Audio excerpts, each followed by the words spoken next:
forget the hurts, cause I'll never die. 9 lives, cat's eyes, abusing everyone, running wild. Ow! I'm back, back. Yeah! Say it loud. Oh! I'm back. Ow! Say it proud. I'm back in black. I'm back in black.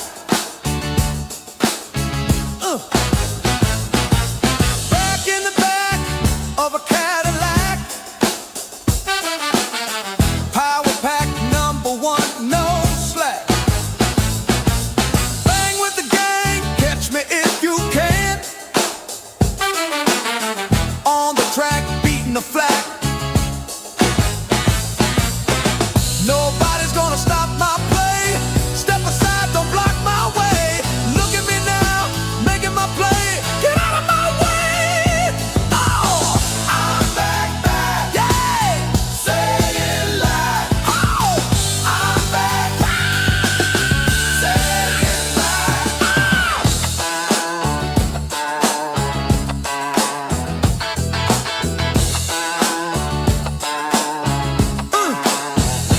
Hit me 2 times. Yeah, one more time. Back in black.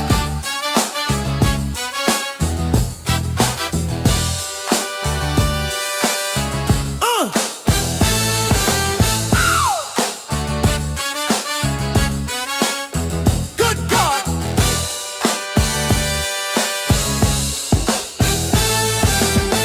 I'm back, back. Yo, say it loud. I'm back, back. Say it proud. Back in black.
I'm back, back. Oh, say it loud.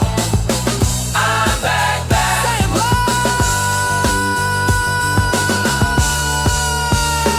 Back in black.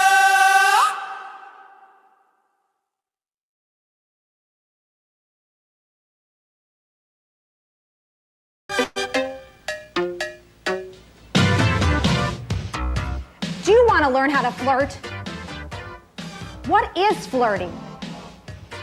Is it eye contact? Is it touching? Is it smiling? I'm Gail Prince. Join us for Flirting, how to do it right. A class on flirting. What is flirting? Give me some words that define flirting. Blank. Playing. Chuck? Having fun. Having fun. Another word. Sex. Sex is flirting. Not all the time, and we're going to talk about that. The first thing that a woman can do is wear props. Now, what's a prop? You all look puzzled. What's a prop? Come on up here. Show us your props. Do you see what she's wearing? These are pencils. Now, tell. Then if they want my number, I just take them. That's terrific. That's terrific. So wearing props. What's another prop? That's the best. What's another prop? A big brooch. A brooch, a pin. What else? Wild necklace. A real unusual necklace. Men tend to preen when they get in a certain situation, almost do a Johnny Carson where they fix the tie. Preen for us, Andy. Preen. Hey, very good. That's good. That's very good, Andy. Show our group here how you would lick your lips. Thank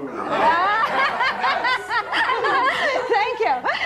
Okay, go. What are you reading? Oh, the Wall Street Journal stock section. Do you read that all the time? Well, pretty much on a daily basis. Why is that? Well, just trying to follow my investments. Oh, do you have a lot of investments? Oh, yeah. Really? I don't want to hear about your ex-wife or your ex-husband. I don't want to hear about your children. Don't talk about scars or operations. Nobody wants to hear about that. You did terrific. Give yourself a big hand.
Woo! Good evening, friends.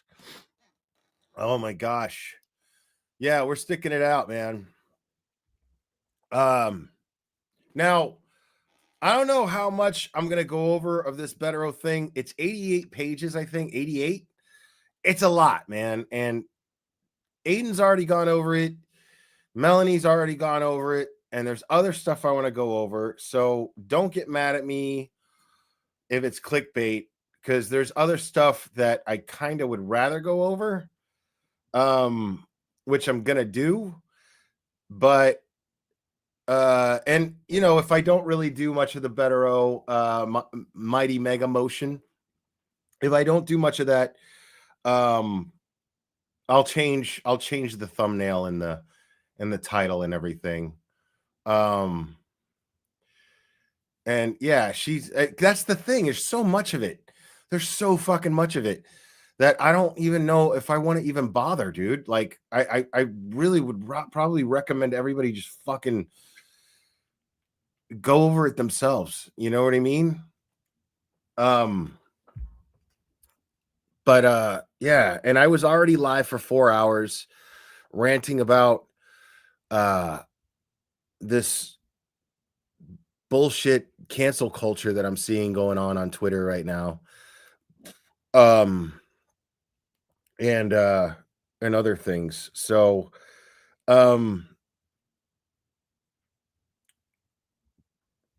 yeah, so what I'm gonna do, let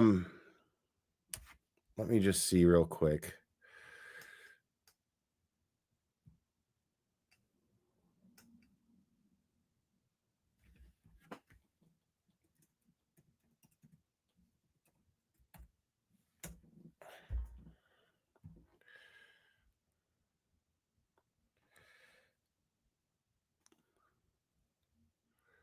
Now, while I was live doing that, I'm shocked that so many of you hung out and stuck around. It wasn't my biggest crowd, but I am shocked that so many of you stuck around because Alan Action Jackson was on the Billy Bush show, and I am going to I'm going to go over that.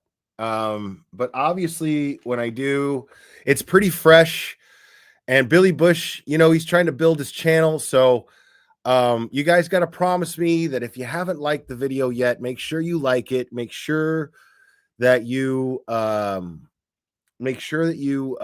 subscribe to Billy Bush, because he's fucking doing good shit, man. I really like Billy Bush and I like his channel a lot. So make sure to subscribe to him and make sure to like the video. I'm going to go ahead and pull it up. And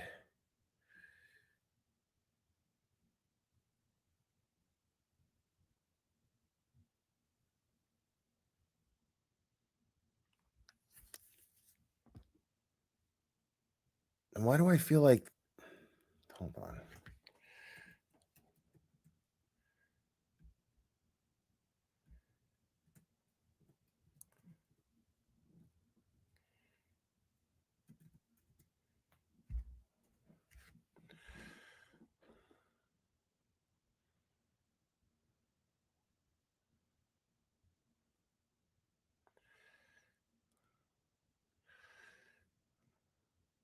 Okay.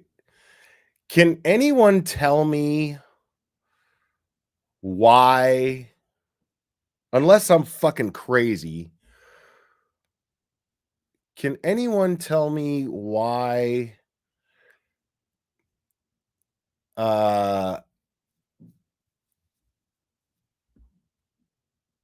body cam footage is being gone over as if it's new? Because I feel like we all saw it. Am I crazy? Am I crazy?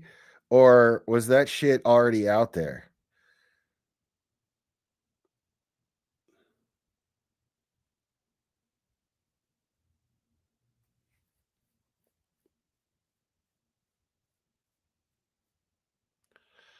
That's what I'm saying. Is like, you know what I mean? Like, am I crazy, or was that shit already out there?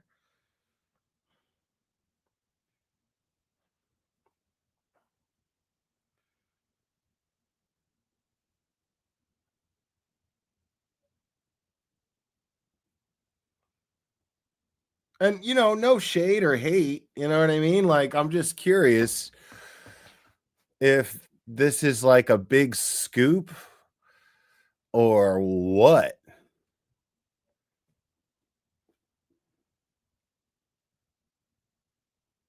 It's been out there? Okay. I just Oh my God. I hate laughing because, like, see, I'm gonna cough every time I laugh because I'm so congested. But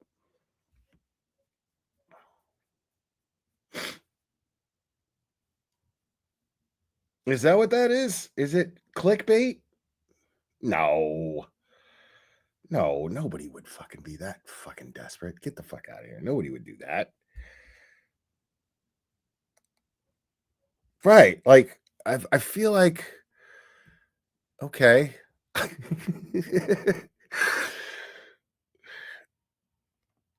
Nah. Robin G gifted 5 memberships. Thank you so much. Oh my goodness.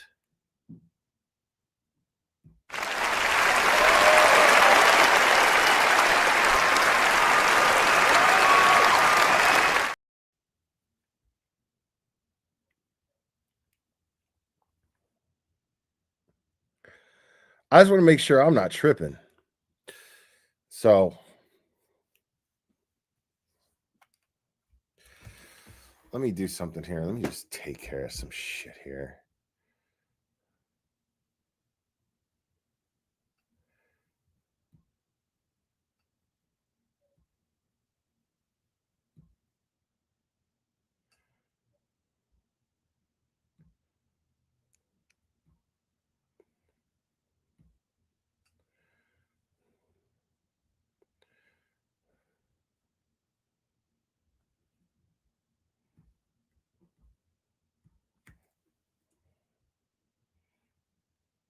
Um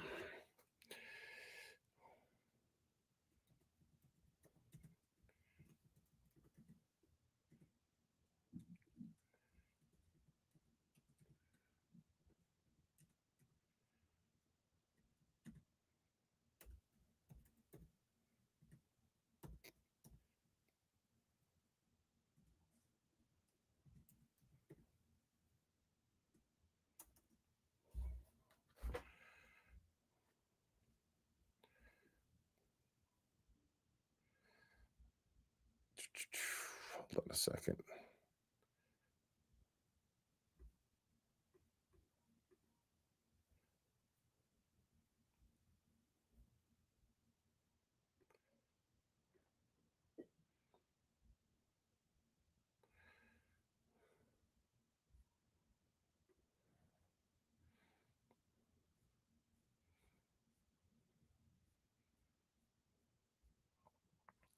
Yeah, I'm changing my shit up. So I'm not going over that fucking better. It's just too goddamn long. It's too much. I'm just going to read it on my own.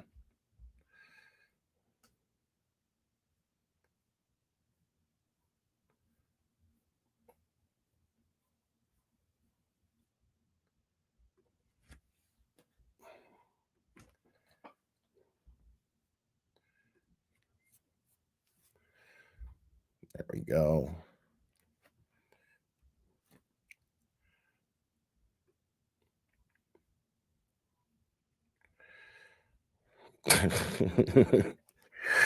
Rat House is funny.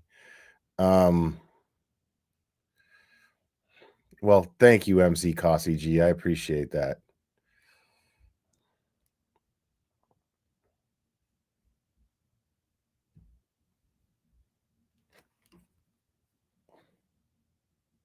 Yeah, so I'm all disorganized today because I'm all over the place. But I'm doing this. So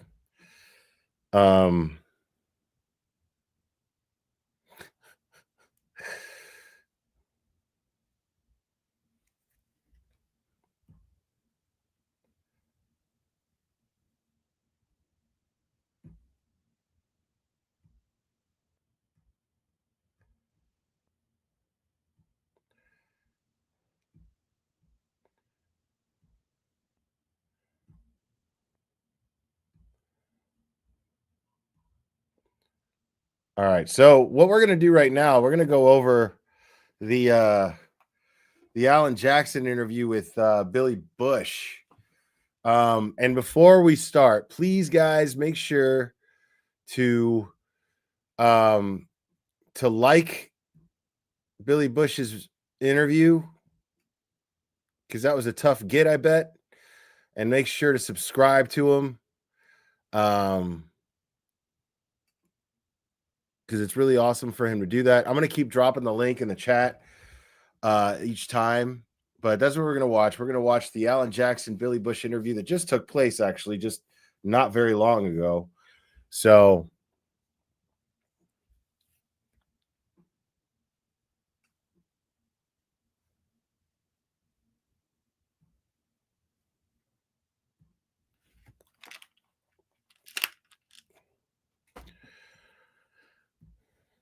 all right, let's check that out. So say you all. Jurors, hearken your verdict as the court records that you upon your oath say the defendant on 00. Well, this one has been months in the making. What began in a suburb of Boston nearly 4 years ago quickly captivated the country. The Karen Reed trial ignited justice warriors all over the globe. And the man who drove the sleigh that set her free is here in studio. Alan Jackson today on Hot Mics with Billy Bush, presented by our friends at LA Golf. Hot Mics with Billy Bush. Great time. You know it.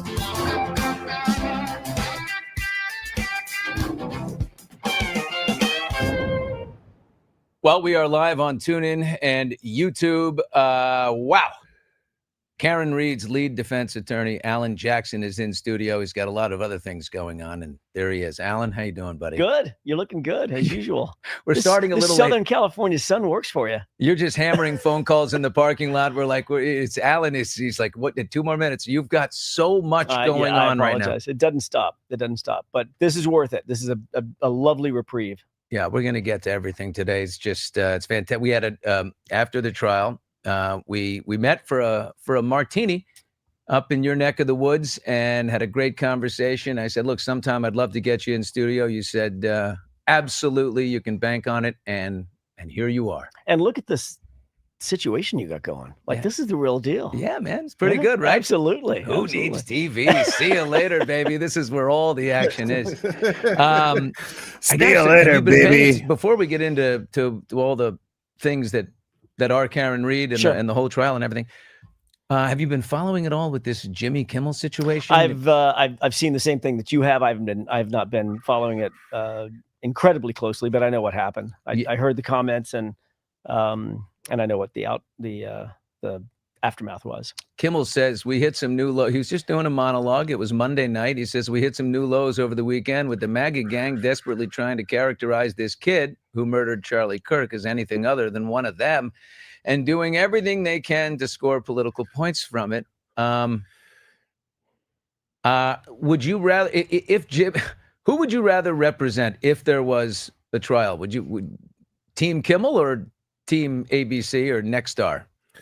That is ABC that is a very slick way of Billy Bush asking Alan Jackson, like, are you Team Jimmy Kimmel? Or like, are you basically like, are you MAGA or are you Team Jimmy Kimmel? Very slick. But Alan's aware. Alan's like, ooh, how do I get out of that? Nexstar, without a question. Why?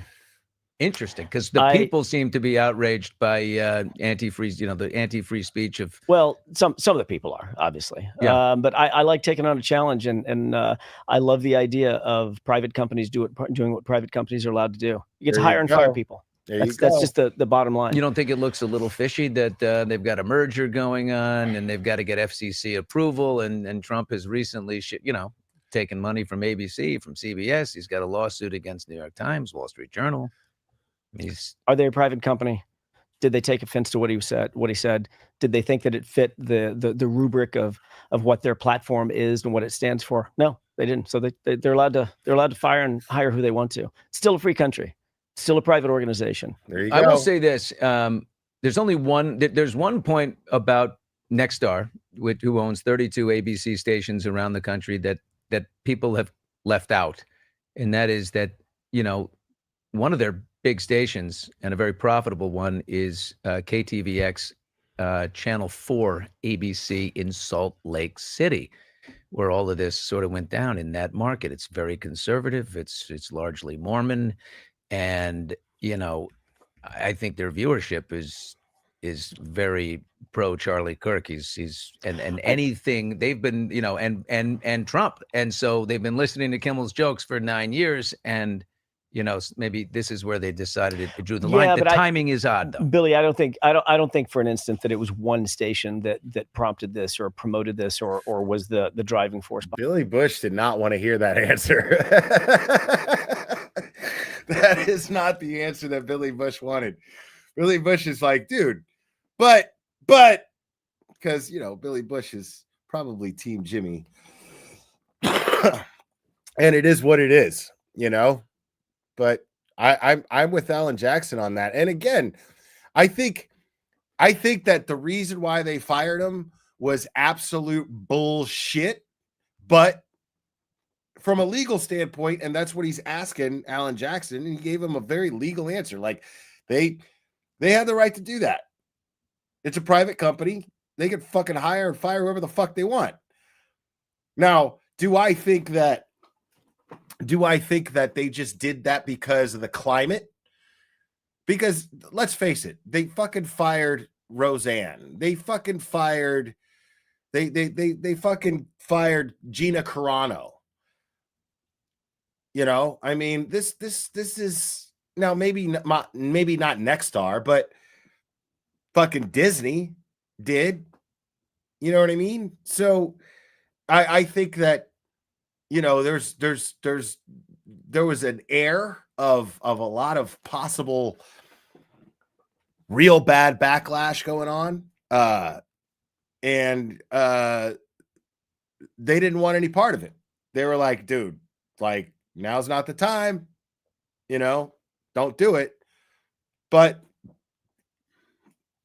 now here's the thing is, the last live stream I did before this one, I talked pretty extensively about it. And my issue is with the people who claim to be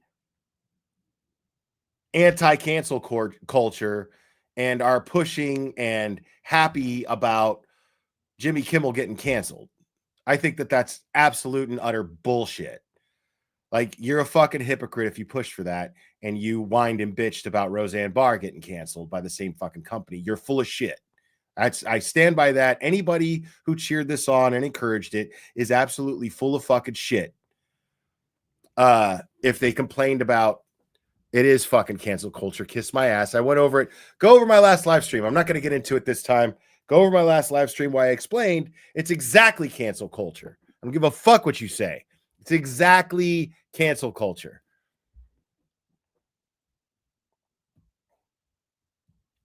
Behind it, my understanding is there was 26 stations, 26 throughout the country that developed a little bit of a consortium for Nexstar and said, "Look, 26 out of the 32, yeah. We're pulling it.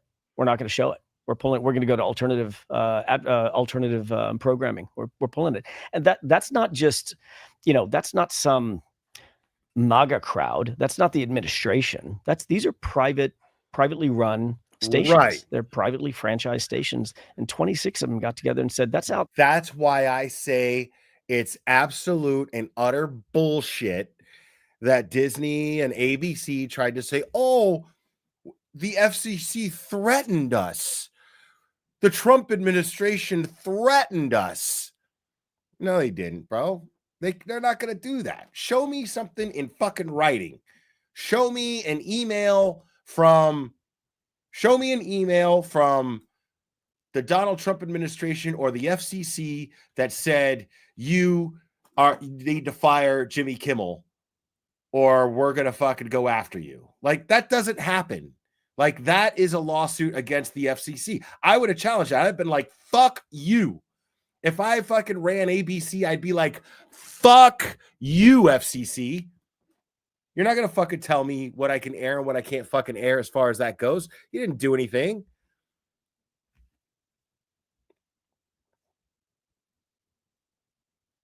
So I call bullshit on their little excuse. That was them trying to make it political so that they come out unscathed to the public. Bullshit.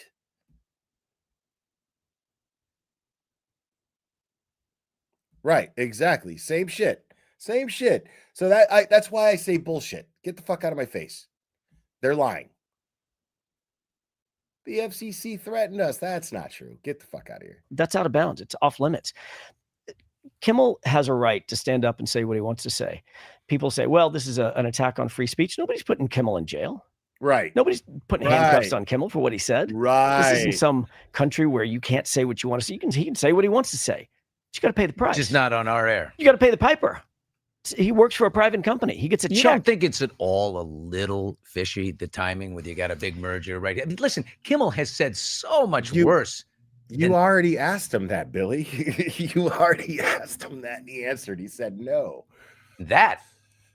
But there are straws that break camels' back, right? Oh. Camels' backs. Camels' backs? Camels' backs. There are straws that break camels' backs. And maybe that was it. I don't know. I can't speak for them. I don't know. So you'd rather, so if you were going into that courtroom. I love the idea of a challenge. I love the idea of the public. But you like people cheering in the streets for your side, because that's what you had with Karen Reed, and the people would probably be cheering. Oh, I guess it would be a bloodbath. Who knows? Well, depend if it's in Salt Lake. No. Yeah. Just wait. All right. It's all spinning. Right. It's to a certain degree. The theater of the courtroom, the theater of litigation is who does a better job of mounting your. I love that you said that. Or mounting your position. That's why I like Billy Bush. That's exactly why I like Billy Bush. This absolutely feels uncomfortable, as it fucking should. I love it. That's how you fucking make waves. That's how you make a dent. You get somebody like Alan Jackson up there, and you ask him about something completely un-Karen Reed related. Something that the whole world's talking about. Get his take on it. Get people thinking. Get people talking. Get people arguing. Get people pissed off at each other. I love it. Billy Bush is rocking this shit right now. And I do a pretty good job. I wouldn't mind submitting an invoice to Disney too, so because well, I'm wondering. We probably wouldn't mind submitting an invoice to Kimmel either. He could probably pay the check. Yeah, I guess so. Anyway, we're in studio here with Alan Jackson, lead defense attorney for Karen Reed, amongst many other things.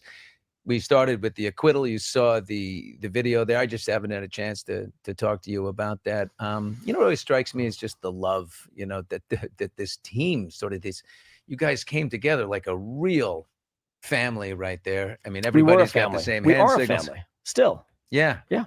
Yannetti, Dave Yannetti, who Dave, Bob, Karen, me, Liza. He's in tears crying over this thing. I mean, have you ever shed tears in for any other client or any other acquittal? I have felt emotion in just about every case that I've ever tried, from the prosecution side to the defense side. But I don't know that I've ever felt. I do know that I've never felt the level of emotion that I felt that day when I heard those words from juror number 1 saying not guilty. It was such a, I don't even know how to describe it. Like it wasn't just, it's not like out of a movie or a book. Like you just say, oh, okay, well, that's done. Next.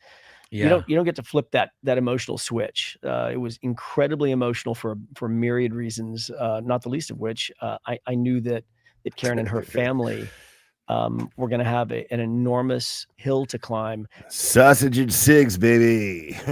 To sort of get past all this, and this was the first step of that climb. The acquittal was not the end of her journey. That's where a new journey begins. Trying to put all this stuff behind her. You can't do it. You can't just close that door and stick this in a box and say, oh, well, that was that thing that happened once. No, this defines Karen. This defines the Reed family. And to be part of that, and to be part of that, what I pray is some level of healing for her, for Bill, for Janet, for Bud, for the whole family. That's an honor. It was humbling. And to look over at David, who got big tears in his eyes. He's an emotional man. I'm an emotional man. To be able to hug him, hug Bob.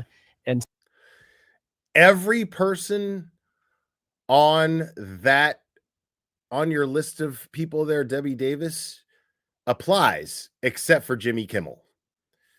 His First Amendment rights were not violated in the slightest bit. He didn't get arrested. He didn't get charged with anything. He got fired. Now, do I think it sucks that he got fired? Yes and no. As I've said before, I think Jimmy Kimmel is a fucking cunt muffin. I'm not a fan at all. I don't even think he's funny, but I don't think that he deserved to be fired for that. I don't think he deserved to be fired. But, they had the right to fire him. I'm not saying that they didn't have the right to fire him. I'm saying, and he isn't even fired. He's suspended indefinitely. So, yeah, they were within their rights to do what they did. They were absolutely within their rights to do what they did. The issue is, should they have done it? I think that I think that they were just pandering, and I think it's bullshit that they were pandering. I don't respect that they were pandering like that. I don't think that they have any convictions of their own. I think they're just a huge fucking conglomerate, and they were like, oh, how do we avoid backlash on us? Well, let's just play it safe and get rid of this guy and see what happens. That's what happened. And so, I don't respect that. Now, again, I don't like Jimmy Kimmel, but I'm an American first and foremost. You know what I mean? And, I don't feel like he should have been punished. And I disagree with Alan Jackson here when he says, you pay the piper, fuck all that. You know what I mean? Like they were in their rights to take the action that they took, but I don't think that they were right to do it, And they could just be creating drama for the masses too, which I suspect is probably the more accurate assumption here, because now what did they do? They went off and said that fucking the FCC threatened them, gave them an ultimatum. I call bullshit on that. I don't think that happened at all. And I think they did that just to stir shit up against MAGA.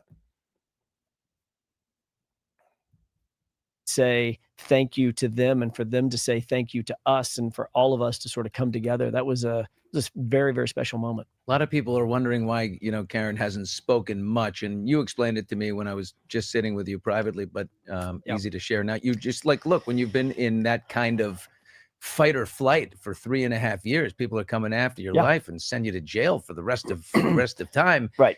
You need a minute to decompress. If you start running to press interviews right away, it's like, no, you're right. I mean, you. that's you said it best. You need a minute. That's what I said to you when we were having a drink and talking about it. I said she just needs a minute, and she deserves the grace of the public and all her supporters and people that watch this trial with interest from an intellectual and an emotional standpoint. To give her that grace to take that minute. It's not, someone did lose their life, right? At the end of the day, this is still a very, very sad circumstance. Someone lost their life, and the people the person or people responsible for that have yet to be brought to justice. It's not, it would be inopportune. That's not even the right word. It would be classless just to start taking a victory lap. That's not what this is about. Her ordeal is something I don't know that any of us can really understand. I mean, try. Yeah. I know her very well. I've gotten to know her as a family member myself, but I don't know that even I know, or I could put a finger on everything that she and Bill and Janet, her parents, are going through and will continue to go through. Are they happy? They're incredibly happy. Are they vibrant and living their life? Yes, they're living their best lives, and they will continue to do so. But I don't think any of them saw this moment as an opportunity to, raise their hands and run a victory lap. It was a hard fought battle that affected them, affected Karen more than any of us can quite understand. I think people are pretty good judges of character. Just like, I read that book, Blink by Malcolm Gladwell. That's one of my favorites. I love it. I like it Yeah. too. In the blink of an eye, you really get a sense of someone, right? Of what they're about, what they are. I mean, like when you talk to Bill Reed, which I have several times, the father of Karen, all you can see is like true blue, like man of faith, like just this guy is there every day supporting his daughter. I mean, there's just no way. And you see Karen Reed, who's, she's not afraid to share a little extra information in an interview because she's got nothing to hide. Does she speak a little much when, in some of these interviews she did before the second trial? Well, when you're, if you're innocent, you're not overly thinking about what you say. Correct. Right? So you could feel the authenticity. Yeah, people asked me many, many times, legal practitioners asked me many times, like, what were you thinking? How could you possibly let your client speak in public that often about so many subjects? The gloves were off, and there was no strings attached. Because she has nothing to hide. Because she has nothing to hide. She didn't do it. Yeah. She's innocent, and she's articulate. She can articulate for herself her own innocence. She didn't need me to do it. I need to throw in an assist in a courtroom for sure. But she could articulate her innocence as well as anybody, or better than anybody. So what the hell did I have to hide? I didn't care. Karen said she took a little vacation there just with her parents. They got away a little bit. And you told me you did get to decompress a little yourself, right? Where didn't you go somewhere? I went to Europe. Yeah. I had a birthday, so I was able to steal away to Europe for a little bit. And I'm seeing you on a yacht somewhere in the Mediterranean. Was there a little? That may have happened. There may have been a boat somewhere. Yeah. Maybe it was a rowboat, not a yacht. But there was. Do you know how to unwind? I mean, you're very busy. No, and I don't. No. That's why I'm hanging out with you. I got to learn from you. I know you know how to unwind. I'm learning. Yeah. Yeah. It is a skill. I got to tell you, it is not that easy to put the phone on mute and just say, I'm not going to do it. To shut the computer, shut the. Dude. AJ, I'm here to tell you, it's easy as fuck. It is so fucking easy, dude. Oh my God. Laptop and say, I'm not answering those emails. That is a skill set. It is one that I have not yet developed. But I'm not literally the most high profile lawyer in the world right now either. So, but I'm working on it. So, you know, in your mind, or have a pretty good picture of what actually did happen, since Karen Reed did not back up and kill John O'Keefe. She certainly didn't. So you in your mind, you have a pretty good picture of what did Yes. yeah, happen. Which reminds me of, again, Soy Boy Portnoy. First thing that I didn't like about this motherfucker is he clearly didn't do any homework, and he was just like, I think she did it.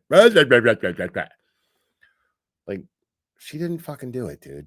Like, as we've said so many times, as I've said so many times, if you think that Karen Reed struck John O'Keefe with her vehicle, you're fucking retarded. You're an idiot.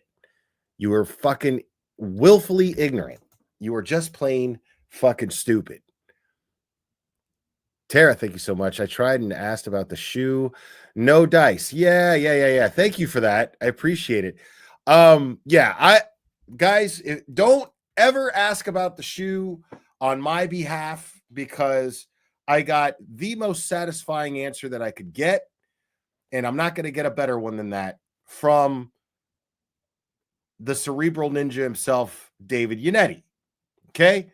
He said there's a civil case right now. He's not going to talk about it. He's not going to say nothing. Not even like, I don't know, maybe he didn't do nothing like that. He was straight up, listen, dude, I'm not getting into that. And I respect the fuck out of that. So, you know, if you are asking on my behalf, don't ask about the shoe on my behalf until, you know, like after the civil trial, or after it comes out at least. Kelly Reed, what's up? It's good to see you. Yeah, so I appreciate you asking about the shoe, though. Yes, but next you're going to ask me what it is, and I'm going to deflect.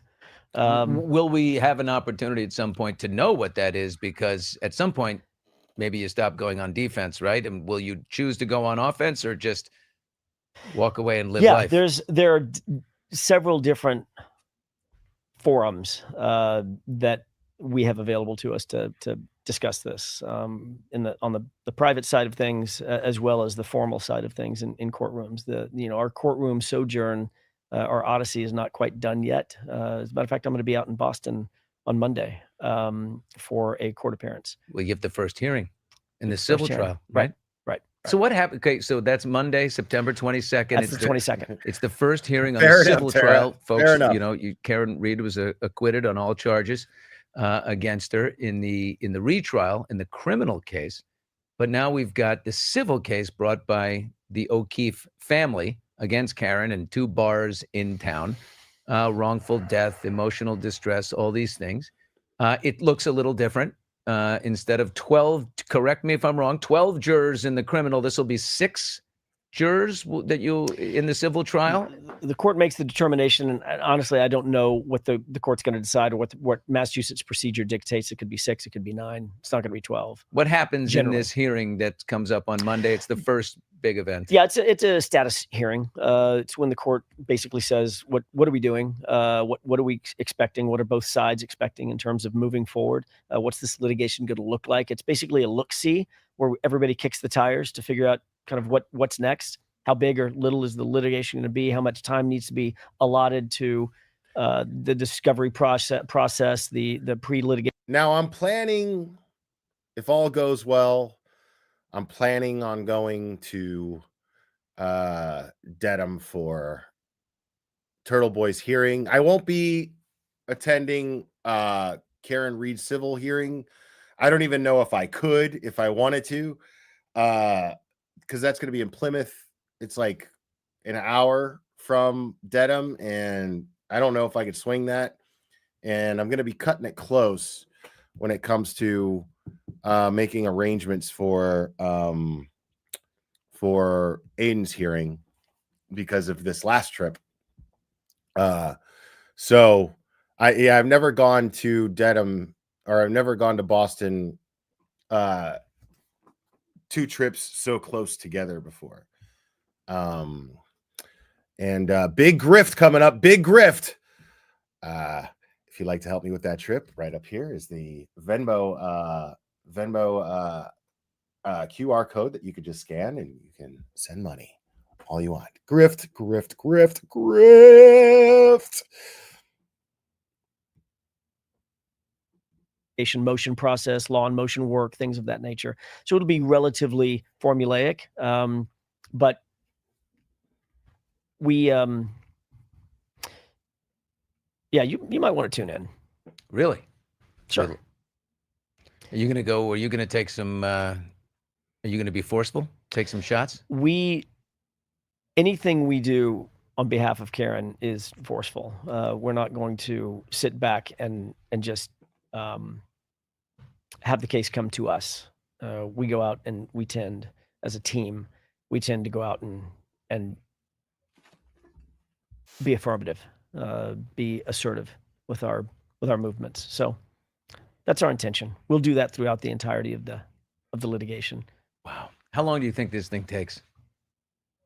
I mean, look, I'm not a civil litigator by trade.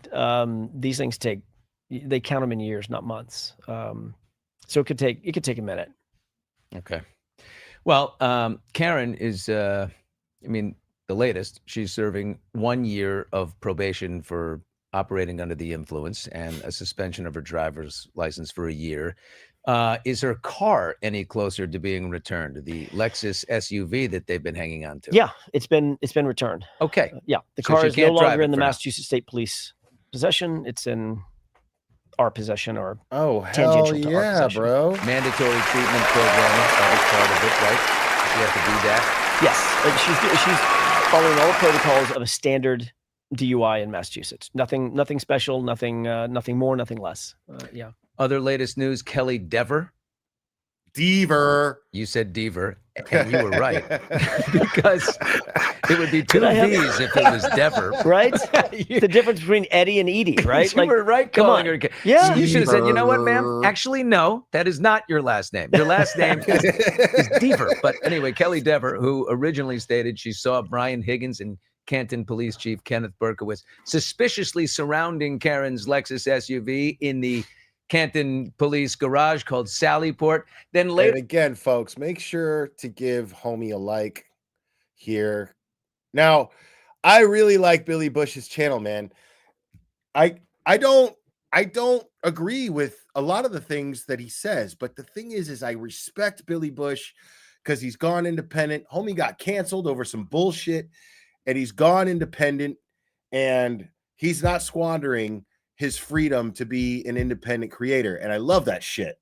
Fucking love and respect that shit. So make sure to subscribe to Billy Bush. Make sure to like this video, because this so far is a great interview with Alan Jackson. It seems very natural.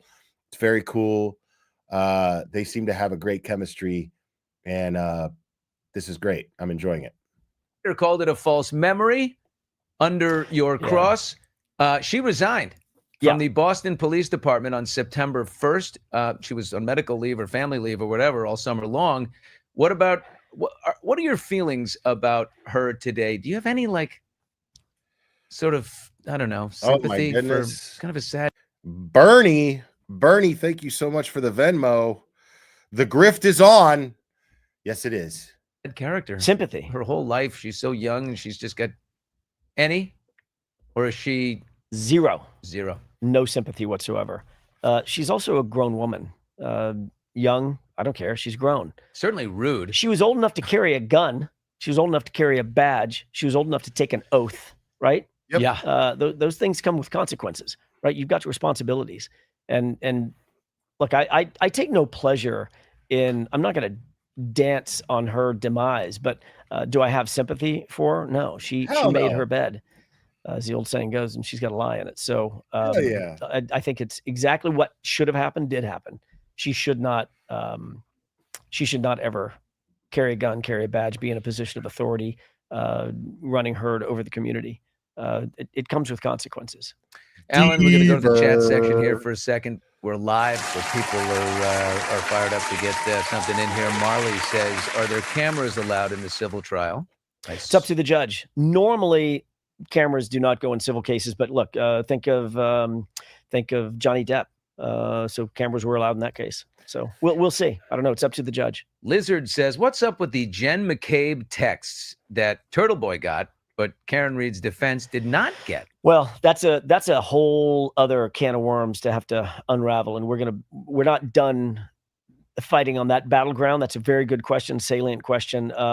It turns out that there were Michael Morrissey texts that we didn't get. There were Jen McCabe texts that we didn't get. There's a lot of discovery that we didn't get. Turns out, thank God, we didn't need it to win the trial twice. But it is. And if you're on Spotify, folks, Turtle Boy's review of the Mega Motion is now on Spotify. So if you're on Spotify, make sure to check that out. Questionable why we didn't get that stuff. It's pretty outrageous. Wow. Boy, here's an interesting question. Do you miss the trial atmosphere and supporters, or are you glad it's over? And do you imagine that all those people will return and come back out? You know, it's funny you mentioned that. Do I miss the trial and the supporters? I speak with Karen pretty regularly. I don't talk to the rest of the team as regularly because they've all got businesses and clients and court appearances and things going on in their lives. But the reality is I never thought that I would feel this way, but I absolutely desperately miss that adrenaline rush. Don't forget 12-hour fundraisers to attend. I do. I didn't think I was like, when I was in it, I was thinking, Josie, when is this thing going to be done? Like, when is this going to be over? The stress was unbelievable.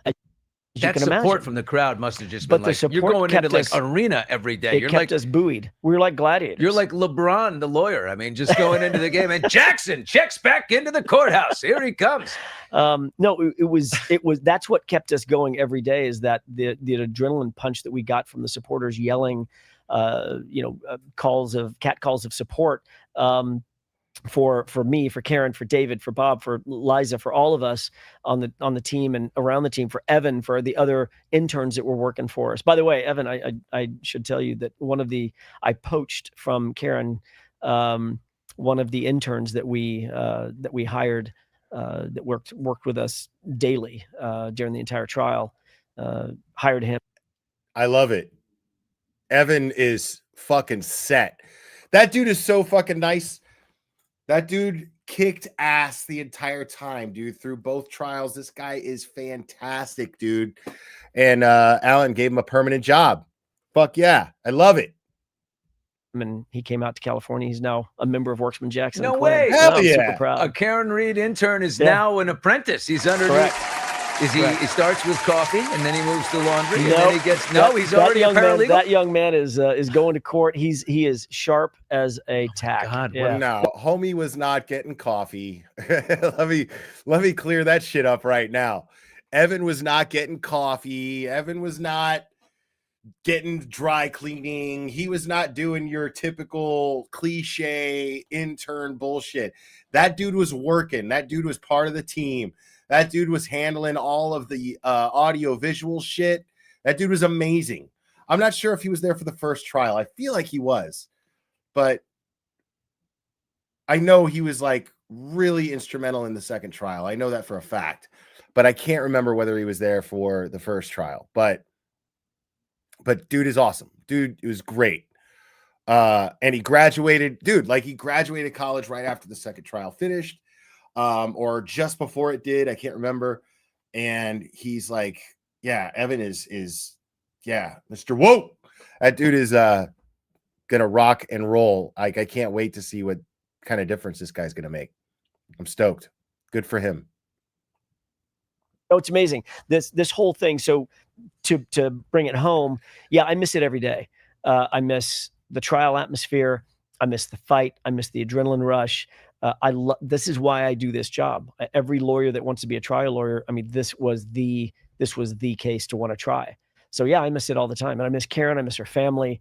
I miss the rest of the team. It's funny. I never thought I would, but I do. Amazing. Civil case is coming. Like we said, Alan Jackson is in studio here. We are live on YouTube, on our YouTube channel. We are taking questions from the chat, and they are absolutely flying in here. But will you be leading the team for the civil trial, or are you just there and ready to, like the sixth man on the bench, to check in because you got some other things going on? Well, obviously, I've got a pretty heavy practice here in California, so it's I've got a. We as a team have all decided that we're going to divvy up the work apropos of each one of our responsibilities, and obviously, knowing that I'm 3,000 miles away, it's a little difficult for me to do some of the day-to-day stuff. But my skill set is trying cases. I'm not a civil litigator. I don't do law and motion work in civil cases, generally speaking. So I will leave that to the professionals. She has an incredibly talented team. At She and Finney, those lawyers are just going to crush it. There's other. I want the depositions. Bring me the depositions. Lawyers involved as well. She's got a pretty good bevy of lawyers to take on the laboring oar from now until the trial starts. I would expect that I'll have a pretty heavy role in the trial, but we'll see. There's a lot of talented folks. I mean, you've done all of this before. It's kind of odd. Like, okay, here we go again. I mean, you don't have to do that much work in this time, I wouldn't think. You know, right? it's funny you say that. I wondered when the first trial ended in a hung jury, and I immediately knew, okay, we're going to do this again. Here we go. Right to your point. Here we go. We're about to have to take the laboring oar on the exact same river that we just navigated. It should be a layup. I've never worked harder in my life than I did in the second trial. It was double the amount of work, triple the amount of work. We had all the same information that we had previously, the discovery, thousands and tens of thousands of pages of discovery. Now add to that all of the new information that came out during the trial, all the new transcripts, all the new cross-examinations, the direct examinations. We're dealing with a new lawyer. They brought in new experts. God knows what the civil trial is gonna present in terms of new experts and things of that nature. Wasn't there evidence that they didn't let you present in the second trial that maybe this time around you can? Isn't there stuff that you were prevented from sharing, like major stuff? Yeah, and an enormous. Well, how about the fact that the federal government was involved in the investigation of the investigators? How about that? Right. Yeah, that's the whopper, right? That's the big one. But there were myriad examples of things that we were not allowed to present. Judge Canoni was extremely restrictive of our defense in terms of what we were allowed to. Yeah, mods, don't hide people. I leave that discretion to Cherry, and even Cherry knows that's a last resort. You can time them out. Just don't hide them. To present, even through the experts that we did call. Is she corrupt? I'm not going to. I'll leave it to others to judge and use words like that. I'll use it, as I said many times before. Judge Beverly Canoni, if she took an oath to make decisions in the interest of truth and justice and consistently failed to do so, and even seemingly deliberately avoided doing so, then by definition, her job is corrupt. Therefore, that makes her, in my opinion, absolutely fucking corrupt. Beverly Canoni is corrupt. I think I've done what I needed to do. I'll tell you this. Compromised? I feel very good about what I presented, what the arguments that I've made, the information that I sort of presented into the public forum, the conversation that we engaged in the public forum about Judge Canoni and the Massachusetts justice system in general. I'll let others decide, is she corrupt? Is she compromised? I don't need to use words like that. Are we going to see a lot of the same people on the stand? In the second trial, we didn't see some of them. We didn't see, like Brian Higgins. We didn't see. Are we going to see Brian Higgins? I think the entire Jen McCabe, cabal of bad people will be. Oh my God, the band is getting back together. I mean, this is going to be a whole nother round. I said this before. Nothing's off the table. No one's off the table. They're all set. Look, they wanted to bring a lawsuit. They brought the lawsuut. Right. We didn't bring a lawsuit. Yep. We're defending a lawsuit. Who are you most looking forward to questioning out of all the bad apples? Yes. Jen McCabe? Oh, I would relish the idea of having another conversation with Miss McCabe. Yeah. Yeah. And Yeah, Brian Higgins, who escaped the last Mr. Higgins, yes, one. Will absolutely. Mr. Michael Proctor, the leader, I would imagine that he'll be back? I imagine he will not be able to duck this one. You see, this is the shithole that they've got themselves in, and this is Duck. a real problem, right? Because Mrs. O'Keefe is very upset, the O'Keefe family, and they think this is that they're going to get their answers here, and they want justice, and they want to get paid for this, and they're going hard. And they're going to get their answers, just not the answers that they want, but they're going to get the answers. People are telling them, you're right, you're right, you're right. And now they have to go through it all again. And they know inside, oh, God, if our lives weren't over before. The problem with that, Billy, is I do have, you talked about whether or not I have sympathy or empathy for Kelly Dever. Or is it Dever? It's Dever. It's Dever. I don't have any sympathy for Miss Dever because she made her bed. She's got to lie in it. Like I said, she brought this on herself. But I do empathize with the O'Keefe family, writ large, all of them. I think that they have been sold a bill of goods. I think they were sold that bill of goods when they were the most vulnerable. They had just lost a surrogate father, a son, a brother. Yeah. That's devastating. And I wouldn't wish that on my worst enemy. But in that moment of vulnerability, in those times of vulnerability, they were sold a bill of goods for a reason, for a specific reason, to turn them against Karen and to turn their eyes away from the actual truth of what happened. And they have sort of absorbed that since then, and they've never wavered. And that's a shame. That's a shame. It's not shame on them, but it's a shame that they feel that way because they can't and won't quite see the truth. I feel empathy for them. But what I'm not going to do is sit back and watch them or anybody else take shots at Karen and try to take advantage of a civil courtroom and try to establish some sort of liability of her that doesn't exist. That's never going to happen on my watch. Not as long as I'm alive and breathing. We are live in studio here with Alan Jackson, defense attorney for Karen Reed, and the civil trial will get going with its first hearing on Monday. So Alan will be flying over the weekend back to Boston. Questions are rolling in, and yes, we are live. Miss Jessica says in our chat, "You're not live." Why not? Hi, Jessica. Hi, Jessica. How are you? We're live. Now what, Jessica? As live can be. Nicola Moffat is asking a question. Will it be hard to get a jury? Like, who hasn't heard of Karen Reed, in that area? It is, yeah. It's super challenging. It was very challenging the first time. It was 10 times more challenging the second time, but we'll do it again the third time if need be. Yeah, we'll get a jury. We'll get a fair jury. You bet. Your involvement required court approval because you live out of state. Right. Is there any thought that they might have dinged you for that? Like, just keep Jackson out of here? No, there still is a Sixth Amendment right that Karen has to a lawyer. So she gets a lawyer of her choosing, and which was absolutely violated when Judge Beverly Cannoni refused Mark Betterow to be allowed on her team. Let's not forget that. There was really no reason to believe that any judge, especially Judge O'Shea, seems to be a very, very reasonable judge, was going to keep me out of the case, or Miss Little. Liza Little's in the case, and one of my other partners, Caleb Mason, is also in the case. Well, oh yeah, he's new. We've expanded the team. He's not new to the firm. He's been around for a long time. Why is he coming? What's his expertise? He's a former civil litigator. He understands the contours. Why is he coming? What's his civil litigation side of things, which I don't practice in.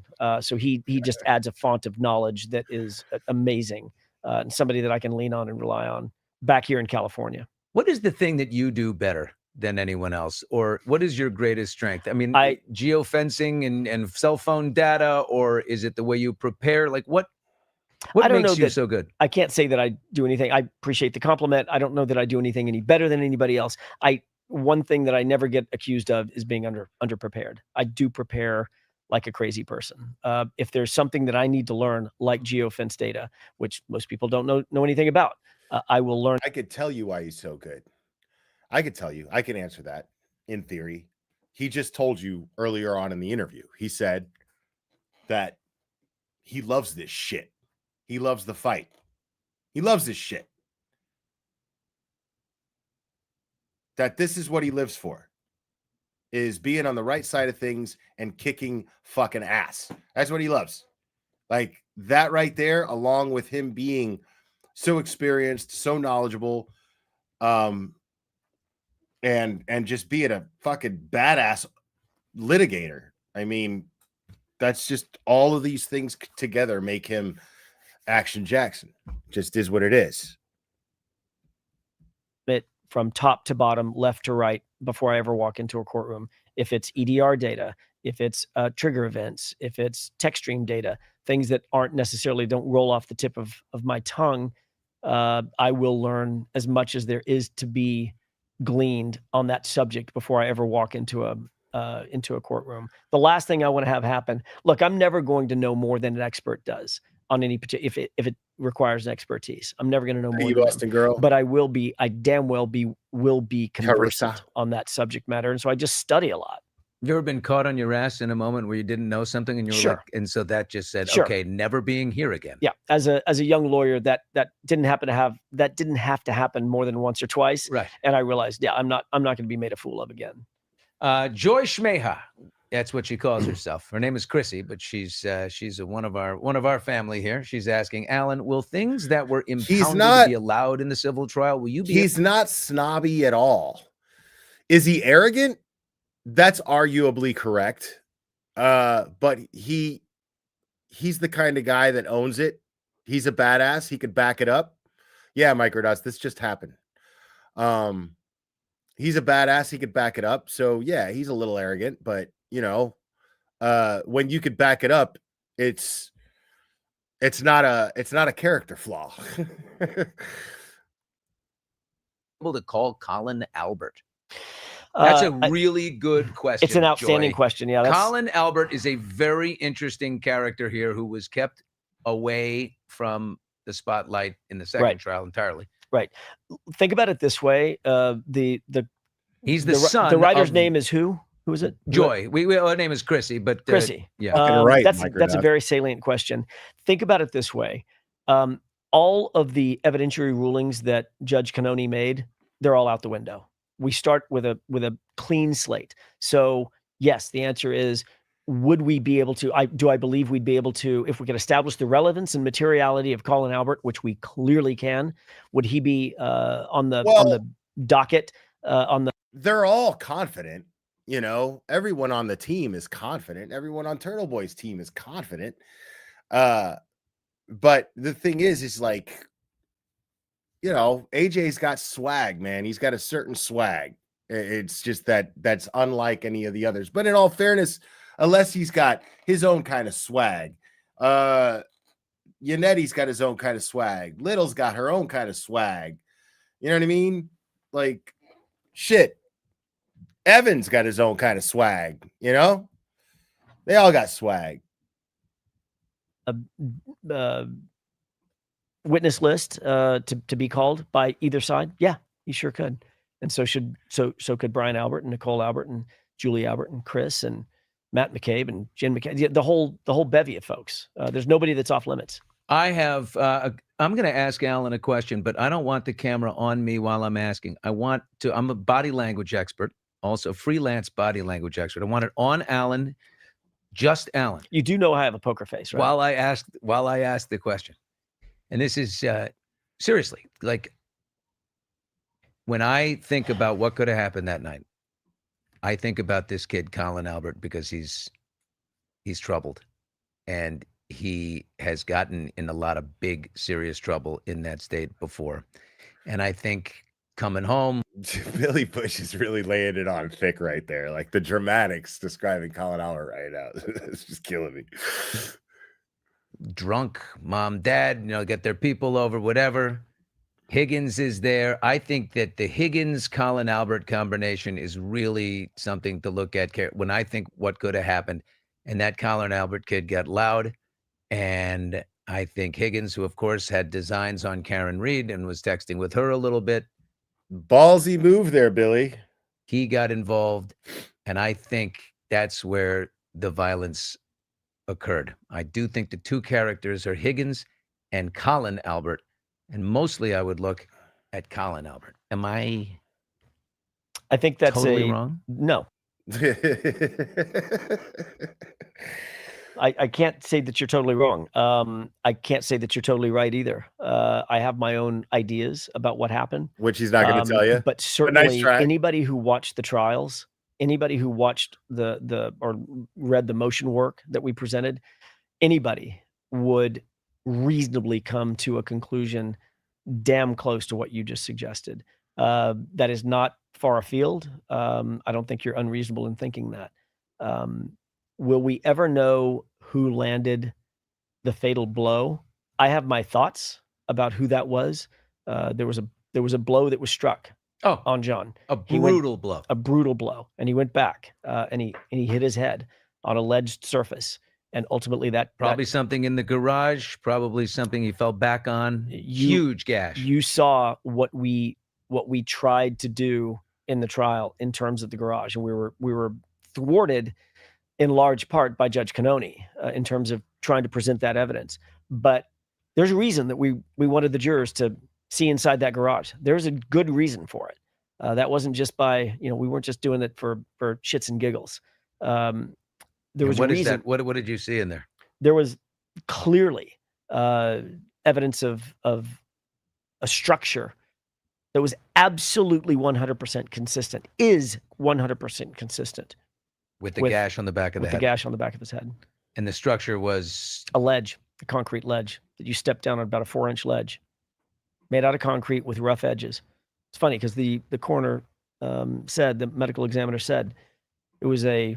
But Dr. Wolf, not Crash Daddy Dr. Wolf, the other Dr. Wolf, said that could only happen by falling backwards and hitting your head on a hard surface, a flat, hard surface.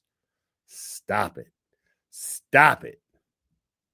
It's a ridged surface with uneven edges, not a smooth edge, uneven edges, as reflected in the autopsy photos.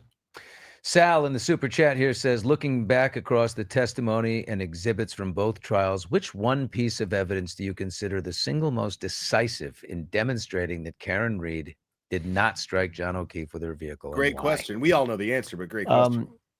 Probably Michael Proctor's lying in his affidavit after affidavit, when he said he got the car. He was absolutely focused on making sure that he lied and deceived about when that car was taken. Why? Because he damn well knew that he had that car before that light was cracked. He needed time. He needed to have those moments. He needed that 90 minutes or so to have access to that taillight before the. So the missing 40 minutes of tape from the Sallyport garage, it's like the Epstein trial. It's like we're missing a minute of footage there, but you're missing 42 minutes of him back by the amazing thing in the first trial when you were like, excuse me, this video has been reversed.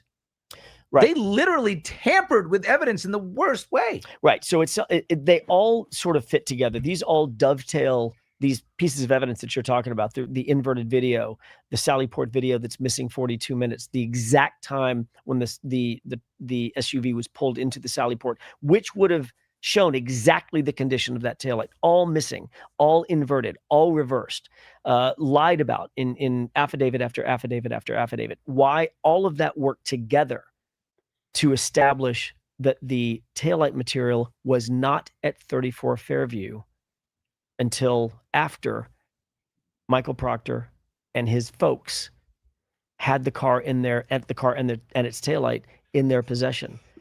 So when someone asks, "What's the one piece of evidence that establishes she didn't hit him?" Well, I could point to Dr. Wolf, because the car never hit John. Right. I could point to Dr. Rentschler. John was never struck by a vehicle. That's not where his injuries came from. I could point to Proctor and the lies.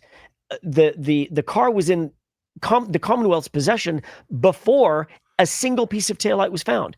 I could point to Canton PD. Canton PD did not 1, not 2, not 3, not 4, 5 searches, 5 individuals looking for taillight material when they found John at 6 a.m., 6:30 a.m.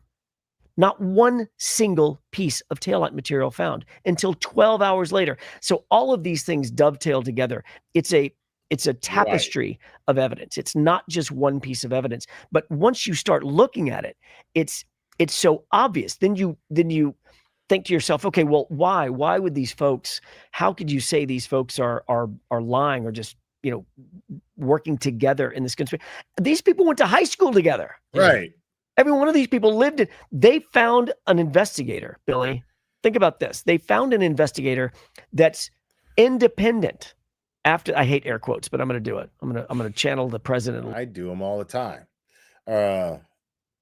But yeah, like this is bullshit. The whole thing is bullshit. Every single piece. Everything adds up to this being absolute bullshit. There's nothing that adds up to Karen Reed doing this. Everything adds up to her being framed. Like what we like to call that shit, what AJ's describing right now, is good old boy bullshit.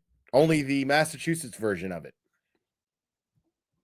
A little bit. Independent. They found an independent investigator. Right? After Canton PD was Right, conflicted off of the case. It's infuriating, bro. Because the bad guy's brother works at Canton PD. So they go find an independent investigator who lives a mile from where this happened. Not that independent. In Canton. And went to high school with some of the folks that populate Canton PD. And his wife knows people that his wife was supposed to have one of the Alberts babysit for his kid. I mean, this is all within hours and days of this event. It is not a stretch to realize that this entire tapestry of evidence was just completely fabricated. And why? To point at Karen. You look at the prosecutor in the first trial, Adam Lally, and then the second one, Hank Brennan.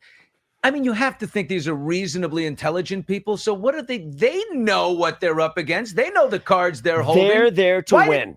They're there just to get a win for the state That's and for it. law. That's it. Doesn't matter if that girl spends 20 years in jail. If they 50. had any other view of this, they could not morally have prosecuted this case. If they had any other view other than I just want a scalp. What would you have done if you were the prosecutor and they said, hey, Jackson, we need you to prosecute this case? Would you have looked at it and said, yeah, not doing it? Absolutely. Really? I wouldn't have just said, say no. I wouldn't have just said, yeah, I'm not doing it. I would have said, this needs to be dismissed. And if you don't dismiss it, I'm going to dismiss it and I'll quit before I stay in an office that will prosecute this case. It was bullshit, and they knew it from the beginning. Bullshit. Both Adam Lally, I don't give him a single pass. Do I think he woke up in the morning deciding he was going to frame Karen? No, I don't think Adam Lally is of that ilk.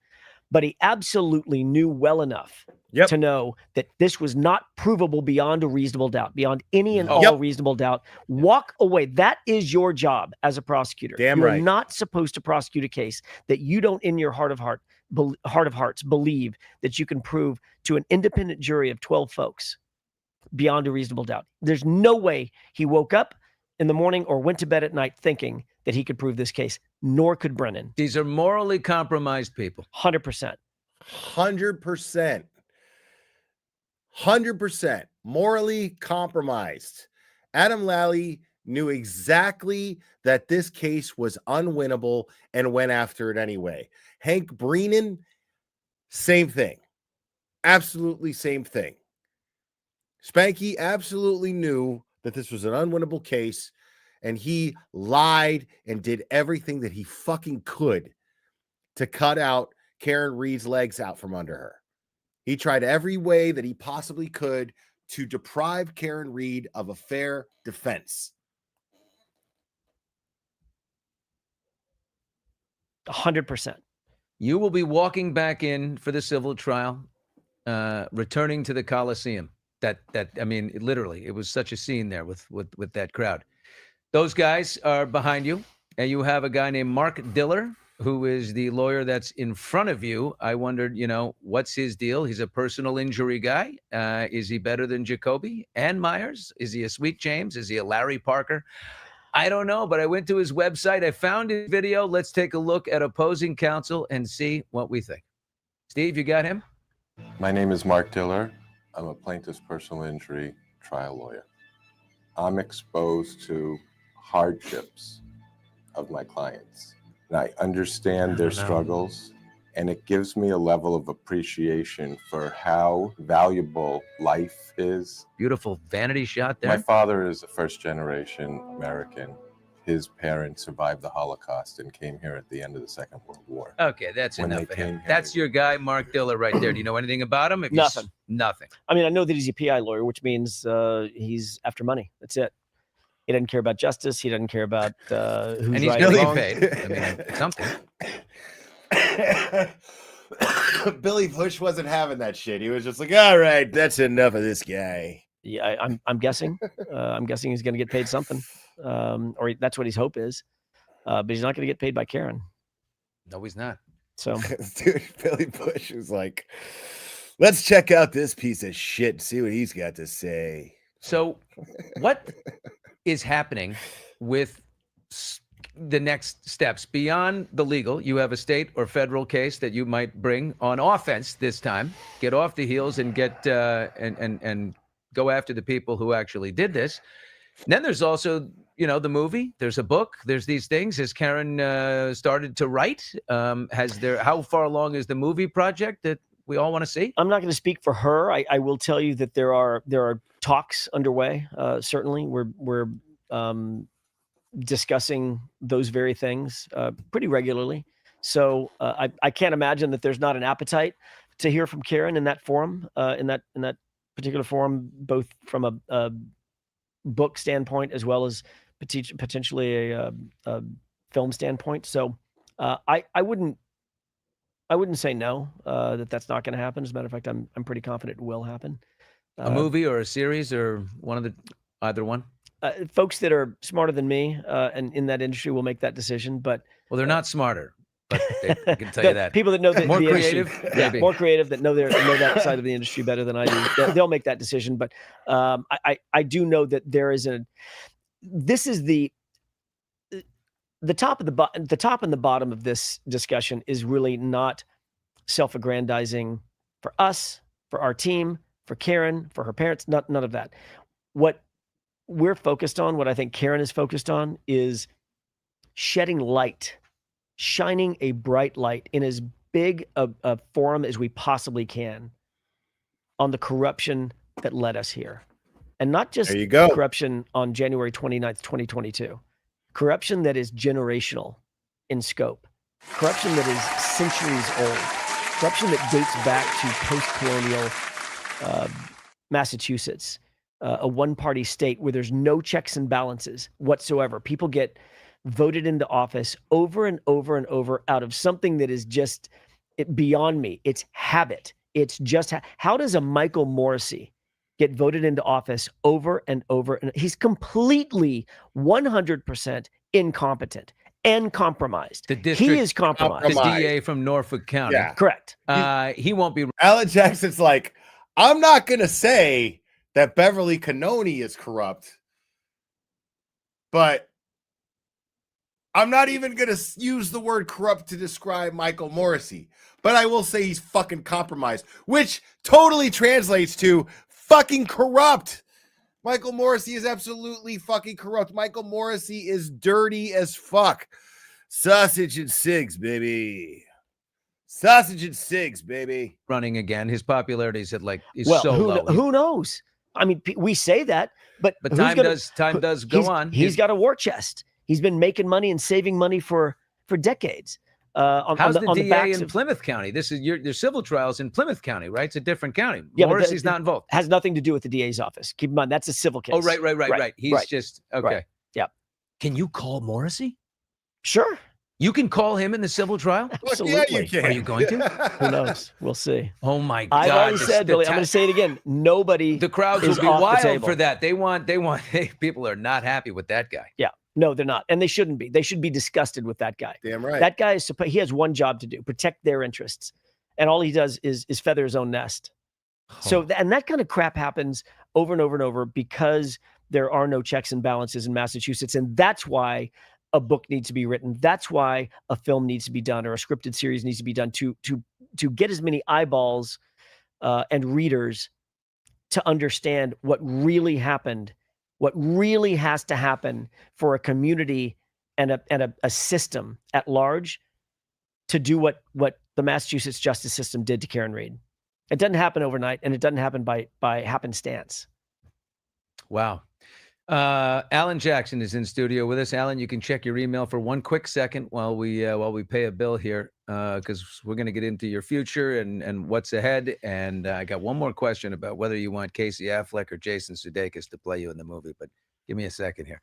We want to tell you about our great partner here, Venbrook Insurance. Those are You want to know the interesting real choices. ROI of employee benefits? It's retention, it's culture, it's business health. Words of wisdom from Allison Myers, who heads up Venbrook's benefits and special.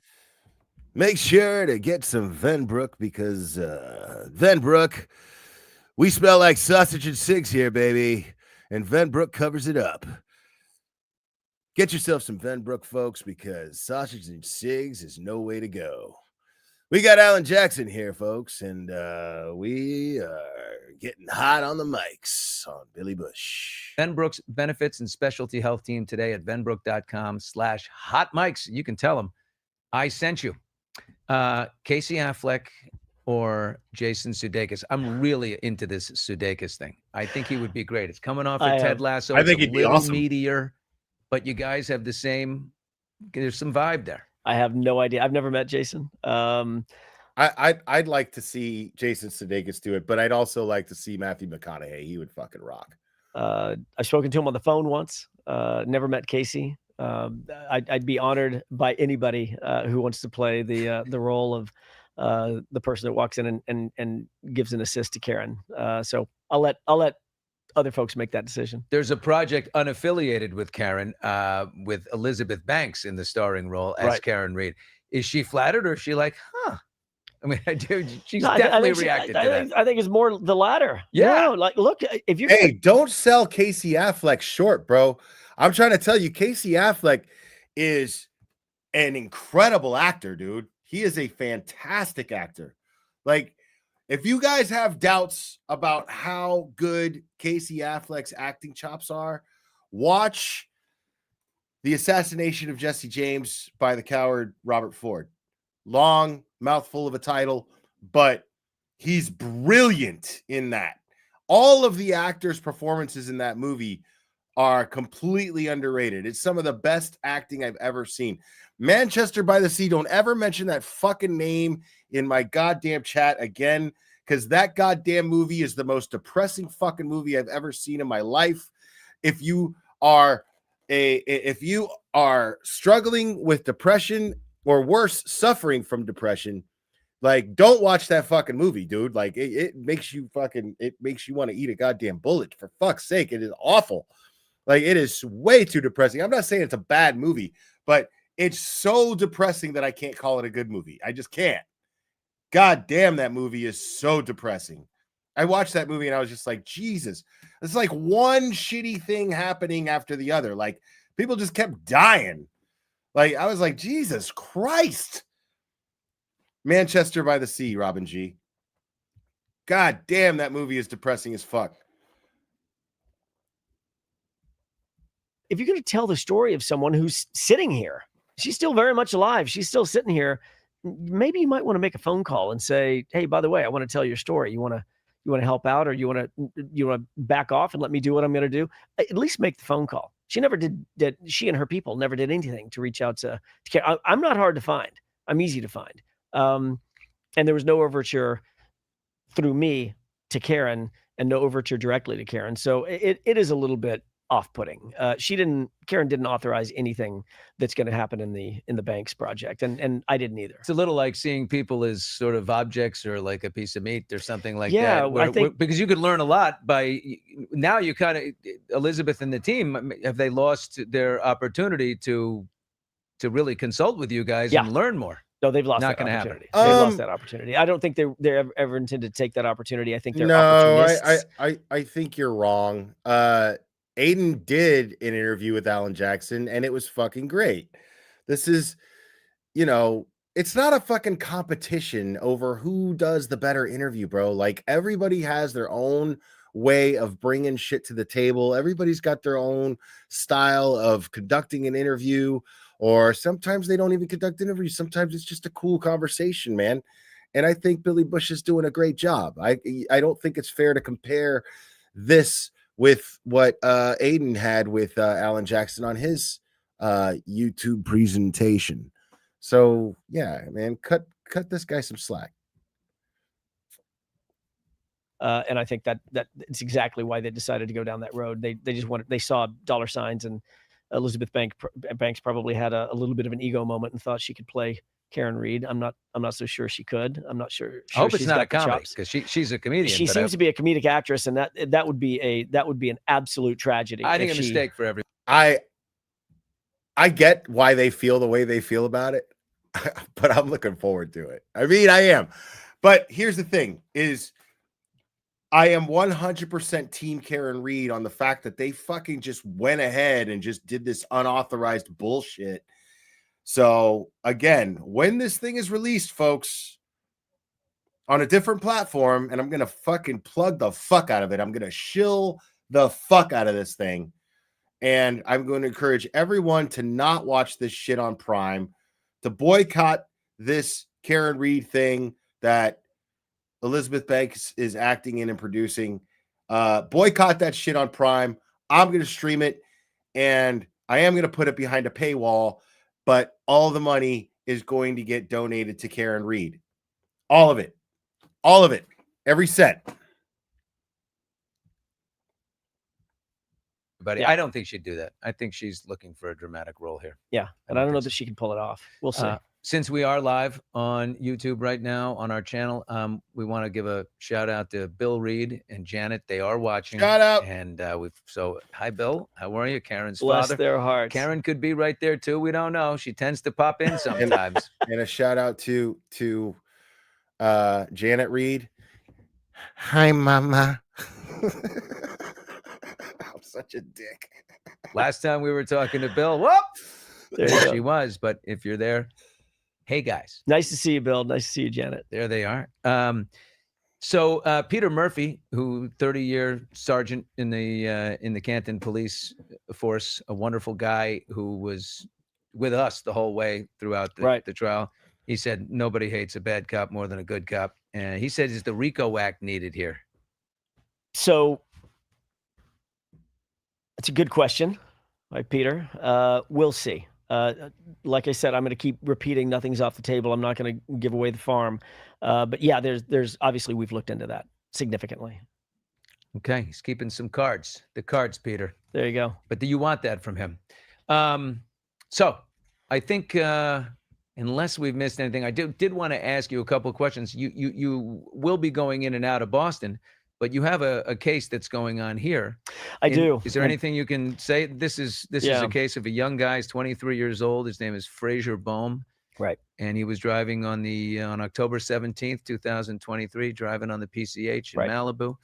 And he had hit some cars, and the cars then hit four women who lost their lives. Tragically, right. Tragically. They say, allegedly, the prosecution says he was going 104 miles an hour. You said more like 70, if that's correct. He's charged with 4 counts of murder, 4 counts of vehicular manslaughter with gross negligence. What can you tell us about him? It seems most unfortunate. Something as equally tragic as what happened that night is the charging decision of the DA's office. I've got to say, there's no way to put into words the tragedy that occurred, and Frasier understands that and agrees with it. The problem with this case is it is wildly overcharged. This should never have been charged as a murder case, certainly not 4 murders. There was a single incident that occurred. It was a tragic accident, and that's all it was. I can tell you exactly why this ended up being a murder case, and it's for all the wrong reasons. We've talked a little bit about politics and DAs and Michael Morrissey in Norfolk. This case was charged under George Gascon. When George Gascon was getting hammered daily. This is the old DA in Correct. Los Angeles County, folks, who just got voted out overwhelmingly. Correct. And replaced by Nathan Hochman. And So Nathan Hochman, Nathan and his campaign was doing a remarkable job of shining a light on the fact that George Gascon was soft on crime, soft on crime, soft on crime. He was just soft on crime. And in the midst of that, George Gascon was embattled at that point, an embattled politician, desperate to try to right the ship, as Nathan Hochman ran an incredibly powerful, truth-telling campaign about how poor a job George Gascon had done. And it was all true. But what George Gascon ended up doing then is this was laid out for him probably by his campaign, not by his DAs, as a silver platter. Oh, you want to see soft on crime? Watch this. I'll take this rich white kid in Malibu, supposedly rich white kid. Frasier doesn't have a penny to his name. And I'm going to charge him to the sheets. I'm going to throw everything I've got at him. 4 counts of murder. I suspect, I'm pretty confident that if Frasier had a different last name, if he did not fit a particular demographic, we would never be having this conversation. This is not a murder case. Did you know that, and this is tragic about the Pepperdine students who lost their lives. There is no way to get your head around that kind of loss, that kind of silence, that kind of sorrow that fills your soul about their loss. In our lifetime, years back, the president of Pepperdine, the sitting president of Pepperdine, Norval Young, was driving his car and hit 2 women and killed them both. Really? The president of Pepperdine now? No. Years ago. Years ago. Okay. No, this is. Oh, he was sitting This at is the back time. this is back in the 70s. He was the sitting And heading the back sitting to president. campus or whatever. Hit 2 women, killed them. Except Norval Young was drunk. As you know, Frasier Bomb, no drugs, no alcohol, not on his And phone. he was 21 not at the emailing, time, a young 22 kid? at the time. So why was he going so fast Chris Albert killed a man. on the highway Let me- anyway, whatever speed? Let me finish my point. Yeah. Norval Young hit 2 people and killed them. Involuntary manslaughter, 4 years probation, not 1 day in jail. Not one. Not one. My client is facing 4 life terms, back to back to back to back, for an accident. This case is wildly overcharged. It was a political backlash filing. That's all it was. And my hope is Nathan Hochman is a very, very different DA, a very solid DA. My hope is that the only reason that this is continuing under his watch is more apathy than in anything malicious. I don't believe he's malicious at all about this particular prosecution. Can he throw it out if he wants to? Absolutely. Okay. Absolutely. And I expect to have a conversation with him and his staff about exactly that, righting the ship. Let's prosecute this case as it should be. I will defend this case all day long with the right charges. All day. Let's take a second to pay some bills here. Krista sent 75 smackaroos through PayPal saying, Will, I hope you're healing well. Wish I could send more, but USDA, CDN, I hope it helps you get to Boston. Love ya. You have helped, and I don't know what the rest says, but thank you very much, Krista, for the 75 whoppers. Long. If it was charged as a vehicular manslaughter, I could defend that all day long because I don't believe that Frasier did anything criminal. It was a tragic accident that was born out of other circumstances, including a road rage incident in which he was being trying chased to down. outrun somebody who was going after Not him? outrun him, but just get away from him. Create distance. That's what you're taught to do. Get away from the person. Don't stop your car. Don't get out. Don't get into a physical altercation. Just get away from the threat, which is what he was trying to do. And he lost control on an incredibly dangerous little spate of road, about 1.5 miles of road in Malibu called Dead Man's Corner or Dead Man's Curve.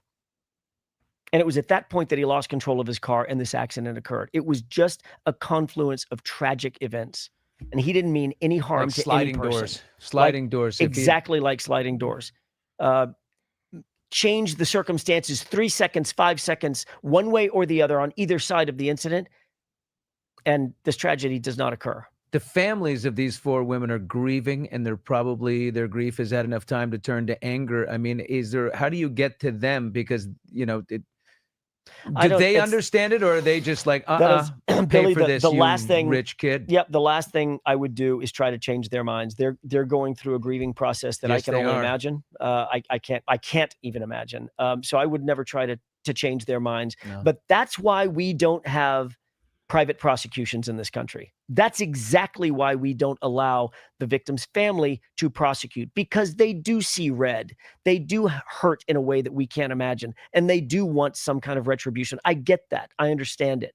That's why we have professional, objective prosecutors. This was an emotional, politically driven decision to charge this young man, 22-year-old young man, with not even a traffic ticket, not a parking ticket, with 4 counts of murder, and seek to put him in prison for the rest of his life. Think about that. That's the tragedy. That's the second tragedy of this circumstance. Wow, you have got such a busy schedule coming up. Just a final question from the super chat here. Is the Frasier Bomb trial going to be streamed? Is it going to be for viewing? I can almost guarantee it is. I don't make that decision. The judge ultimately makes that decision, but Judge Rubinson has allowed cameras in the courtroom up to this point, and I would imagine that there's going to be a very, very significant request by multiple agencies to multiple outlets to stream it live. I wouldn't be surprised. Wow. So it's gonna go again. Yeah. It's this is a heavyweight case. It's something that keeps me up at night, much like Karen's case did. The amount of time you spend on television, you know, defending people, you really should be the next Judge Wapner, like down to when it's all said and done. Just take it. I'm on TV so much. I'm just going to be the judge and sit here, a Judge Judy, and drink your Vesper Martini and just. No, I'll come sit next to you and co-host you right before I'll do that. Oh, good. Make that a promise. Okay, Alan Jack. Oh, I just have to ask one question. You did defend, and it was thrown out, Kevin Spacey years ago. I did. Do you stay in touch with him? Yeah, we do. I text him sometimes. He's gone dark on me. Will you text him later on and just be like, it's time to come in and talk to Billy Bush? Happy to. I'll text him. Okay, good. Alan Jackson. I hope that happens, because I actually got to talk to Alan Jackson about Kevin Spacey, and I'll tell you, like, they're homies. Like, first night I met Alan Jackson, he was just telling me fun fucking stories about the two of them hanging out together. And Kevin Spacey, according to Alan Jackson, is basically exactly how you would imagine he is, like, if you're a fan, you know? Like, he told me they were on a plane and they were just like reciting like lines from some of Spacey's movies, because Alan Jackson's a big movie fan too. So he like totally, like, you remember imagine, like, you remember Zombieland, where they met Bill Murray and they got to like reenact Ghostbusters and shit with him because they were just bored because it's a fucking zombie apocalypse and shit. So like he was basically describing excuse me. He was basically describing that like they were like just fucking hitting each other with lines from Kevin Spacey movies, and like it was awesome. Like, yeah, I love that. I fucking love that. Boy, I hope you're never in the need of having to call him, mostly because he's very busy and he might not be able to, but it's been a real pleasure, man. Thank you pal. so much. Appreciate you. I appreciate you coming in here a lot. And he is back at it on Monday, the first hearing for the civil trial, the O'Keefes and Karen Reed. So back to Boston you go. There I go. That's it for us. Hot Mics with Billy Bush, presented by LA Golf. Take your swing to the next level with LA Golf's cutting-edge technology. Visit lagolf.com and upgrade your game. Thanks for listening, and we'll see you here on Monday.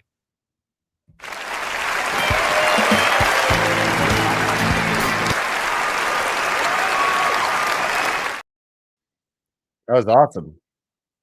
Billy Bush and Alan Jackson, folks. That shit was great. I enjoyed that a lot.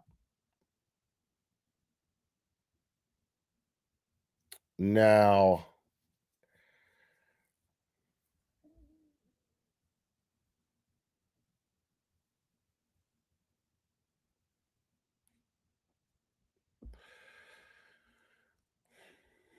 let me see. I mean, we got some time, folks. We got some time. Even though I should be fucking exhausted, and I kind of am.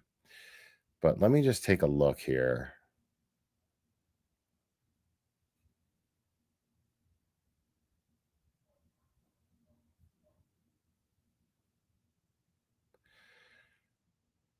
Let's go over this. And this is courtesy of Young Jerks.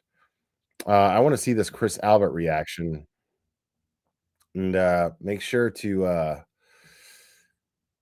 give Young Jerks, Mike Crawford here, a like for being always consistent with Canton Select Board footage. It's always helpful. So make sure to give that a like.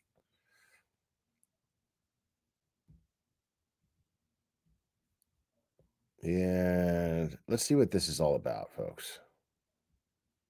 At the Sala Meeting Room, Memorial Hall, 801 Washington Street, Canton. Time being 7 o'clock. This meeting will be recorded by cable community television and be able to be viewed at a later date. Does the board have any announcements at this moment?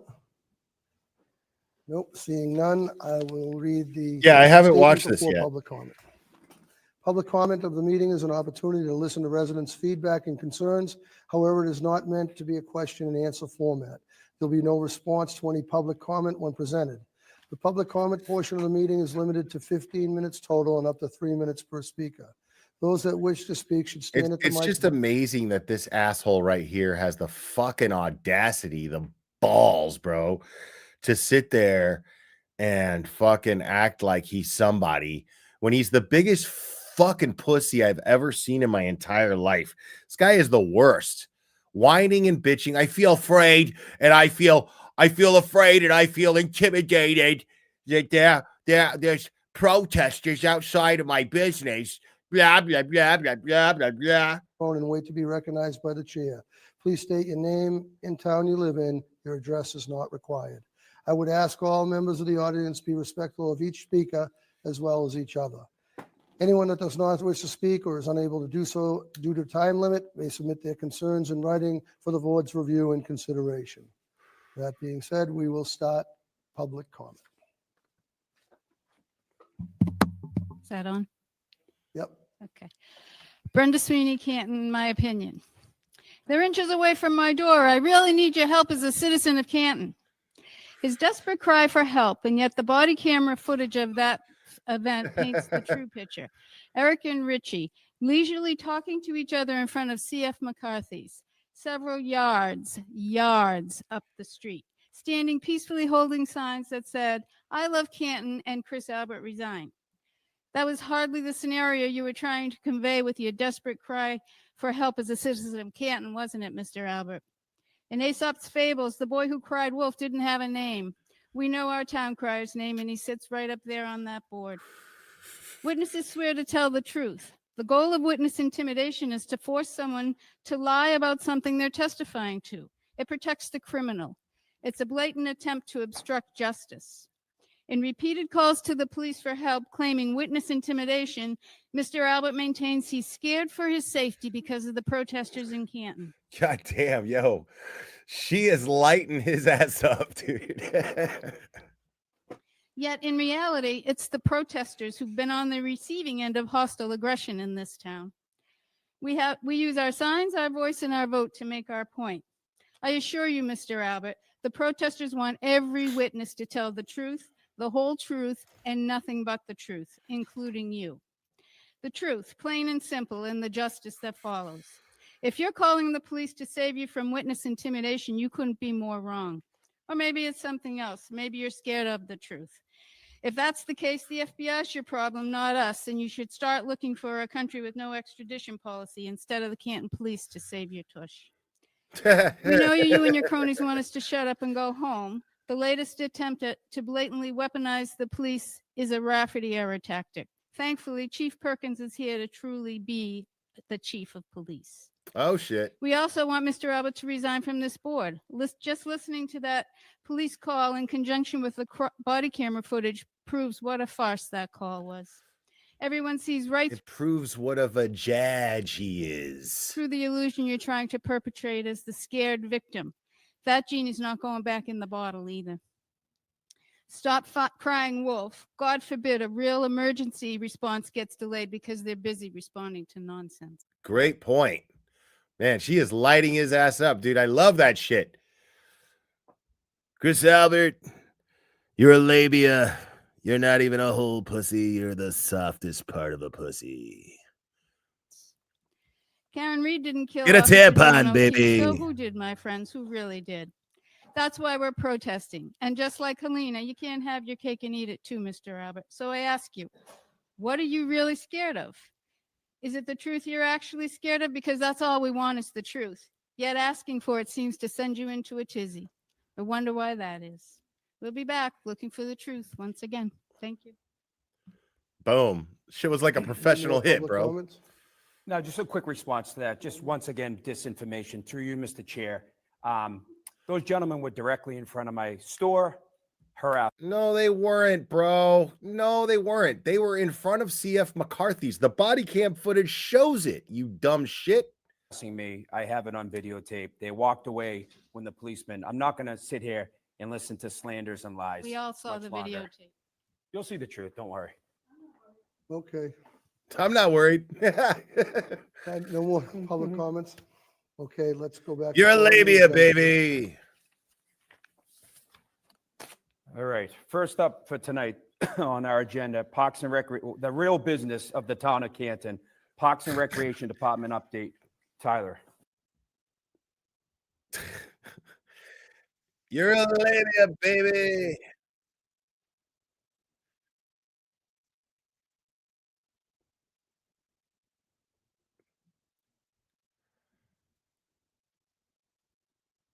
All right. So let me see here.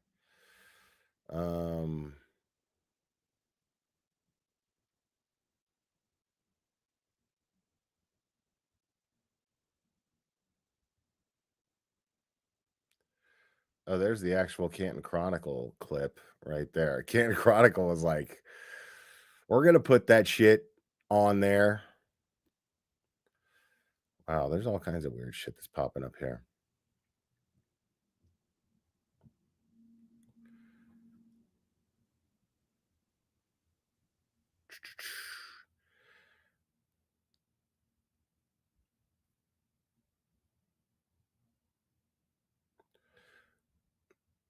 Yeah, folks, honestly, man, I think I'm going to wrap this up. I know I said I was going to probably go over the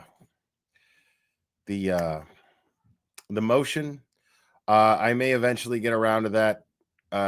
Maybe I'll do it tomorrow after Melanie Little wraps up hers.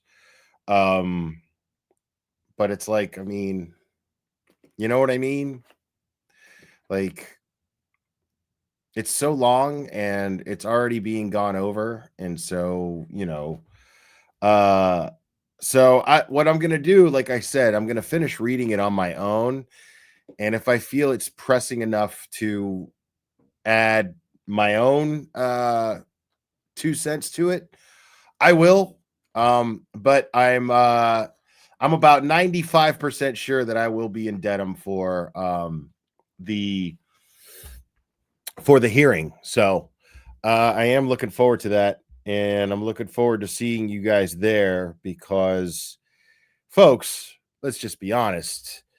We want to get as many people outside of that courthouse to support Aiden, Dr. Turtle Boy, Mr. Media Carney, in his crusade against corruption in Norfolk County and against the violation of everyone's freedom of speech. And specifically his. So let's make sure if your free speech means anything to you, make sure you're out there in front of that courthouse.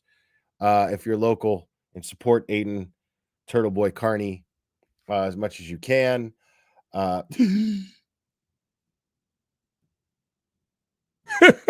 Oh, here we go. I think we got a super cat. Super cat. I think we got a super cat. Super cat. Super cat. Super cat.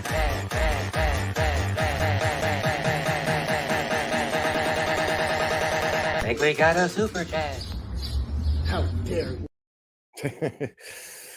Meatball Morrissey, Sketty Stain, poor Chrissy Albert, sausage and cigarettes all day, baby.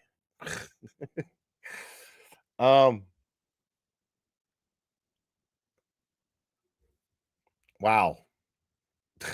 Connor. How dare you? Yeah. So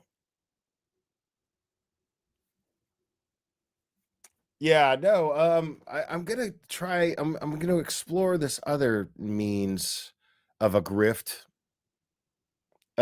soon. I haven't checked it out fully yet, but I'm gonna explore it and see what I can do with it. I've seen a couple other creators messing with it, and it looks pretty funny. So I'm gonna check that out, see if I could use that. But guys, 6 hours live today, recovering from a nasty flu. Hopefully I'll feel 100% tomorrow. I doubt it. I'm at about 65% right now. So hopefully I'll be at a good 75, 80 tomorrow, if not 100. So looking forward to it. And I miss you guys.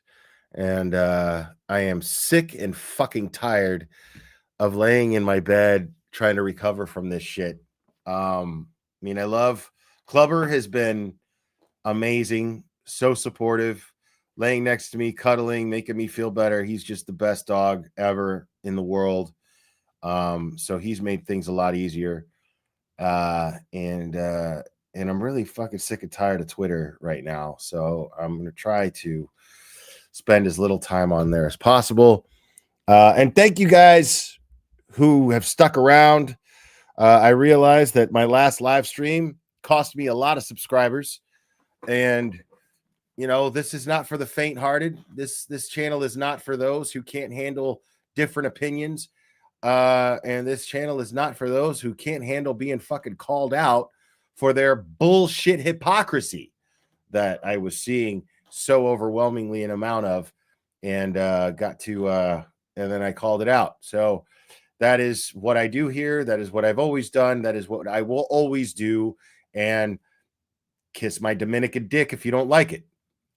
So anyways, you guys are absolutely amazing. All my McLeans, you are the reason why I stick around and do this. You are the reason why I feel perfectly comfortable expressing my opinions and exercising and never squandering my First Amendment rights and my freedom of speech. You guys are my inspiration, and I love you so very much. Thank you guys. Make sure to hit the subscribe button if you're not subscribed. If you unsubscribed, fucking blow me. Don't bother. And if you have not hit the like button, please do so. It really helps me out. And for all of the support, I am so grateful to you guys. Thank you guys so much. You guys are absolutely amazing. Thank you guys a lot. Thank you guys. Thank you guys. Thank you guys. And I love you guys very much.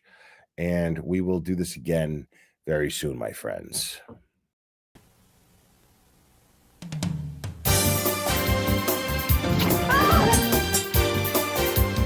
Watch out!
Today,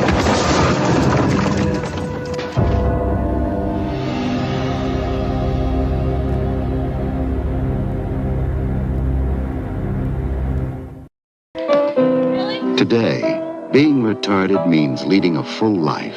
Retarded people go to work or school, just like their neighbors, and come back to a real home. A supervised home, right in the neighborhood, where they belong.